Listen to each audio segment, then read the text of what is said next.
ಯಾರು ಕೊಟ್ರ ಈ ರೈಟ್ಸ್ ಅಂತ ಹೇಳ್ತಾರೆ. ಮಾಡೋರು ಮಾಡಿದ್ರೆ ನಾವ್ಯಾಕೆ ತಡೀನು, ನಾವ್ಯಾಕೆ ಹೋರಾಟ ಮಾಡೋನು, ನಾವ್ಯಾಕೆ ಬೀದಿಗೆ ಬರೋನು? ಮಾಡೋದಿಲ್ಲ. ಗೋ ಏನು ಮಾಡ್ತೈತಿ, 20 ವರ್ಷ ಹಾಲು ಕುಡಿಸ್ತೈತಿ. ಒಬ್ಬ ಮನುಷ್ಯ, ಒಬ್ಬ ತಾಯಿ ಭಾಳಾರು 1 ವರ್ಷ 2 ವರ್ಷ ಕುಡಿಸ್ತಾವ.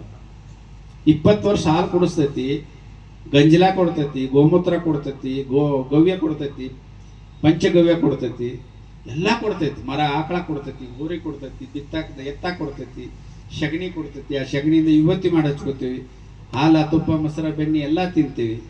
20 ವರ್ಷದ ಹಾಲು ಕುಡಿಸಿದ ಹಸು ವಯಸ್ಸಾದ ಮೇಲೆ ಕಟಗರಿ ಕೊಡ್ತೀವಿ. ಮತ್ತು ಒಂದು ತಂದೆ ತಾಯಿನ ಮನೆಯೊಳಗಿಟ್ಟು ಕಾಟದ ಮೇಲೆ ಇಟ್ಟು ಪೂಜೆ ಮಾಡ್ತೀವಿ. ಆ ಹಸುವಿನಾಗ ಕಟಗರಿ ಕೊಡ್ತೀವಿ. ಆ ಹಸು ಯಾಕೆ ಶಾಪ ಕೊಡಬಾರ್ದು? ಪಾಪಿ, ನಿನಗೆ ಎಲ್ಲ ಕೊಟ್ಟೆ, ಸರ್ವಸ್ವ ಕೊಟ್ಟೆ, ಹಾಲು ಕೊಟ್ಟೆ, ಮೊಸರು ಕೊಟ್ಟೆ, ಬೆಣ್ಣೆ ಕೊಟ್ಟೆ, ತುಪ್ಪ ಕೊಟ್ಟೆ, ಜೀವನ ಕೊಟ್ಟೆ. ನೀ ಹೇಳಿದ್ದಕ್ಕೆ ಕಸ ಹಾಕಿದ್ರು ಅದು ರಸ ಮಾಡಿ ನಿನಗೆ ಹಾಲು ಕುಡಿಸಿದೆ. ನನ್ನ ಕಟಕರಿ ಕೊಟ್ಟೆ ಅಂದ್ರೆ ನೀ ಸತ್ಯಾನಾಶಾಗಿ ಆತ್ಮಹತ್ಯೆ ಮಾಡ್ಕೊಂಡು ಸಾಯಿ ಅಂತ ಯಾಕೆ ಶಾಪ ಕೊಡಬಾರ್ದ ಗೋಮಾತೆ? ಆ ಕಾರಣದಿಂದ ರೈತರ ಆತ್ಮಹತ್ಯೆ ಯಾಕೆ ಆಗ್ತಿರ್ಬಾರ್ದು? ಗೋವು ನಮ್ಮ ಶ್ರದ್ಧೆಯ ಕೇಂದ್ರ. 33 ಕೋಟಿ ದೇವಾದಿದೇವರು ವಾಸಿಸ್ತಾವನ್ನೋ ನಂಬಿಕೆ ನಮಗೆ. ಬಾಯಿ ಬಾಯಿ ಅಂತ ಹೇಳ್ತೀರಿ, ಒಂದು ಗೋ ಹತ್ಯೆ ಮಾಡವ ಮತ್ತು ಗೋವನ್ನು ಪೂಜೆ ಮಾಡೋ ಅಣತಮ್ಮ ಹೆಂಗಾಗ ಸಾಧ್ಯ ಐತಿ? ಅಣತಮ್ಮರಾಗ ಸಾಧ್ಯನೇ ಇಲ್ಲ.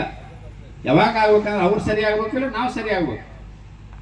ಈ ದೇಶದ ಸಂಸ್ಕೃತಿಯನ್ನು ಅವ್ರು ಸ್ವೀಕಾರ ಮಾಡಬೇಕು. ಒಂದು, ಈ ದೇಶದ ಸಂಸ್ಕೃತಿಯನ್ನು ಸ್ವೀಕಾರ ಮಾಡುವಂಥ ವಾತಾವರಣ ನಿರ್ಮಾಣ ಮಾಡಬೇಕು. ಒಂದು, ಅದನ್ನೇ ರಾಷ್ಟ್ರೀಯ ಸ್ವಯಂ ಸೇವಕ ಸಂಘ ಕಳೆದ 100 ವರ್ಷದಿಂದ ಮಾಡ್ತಾ ಇದೆ. ನಿರಂತರ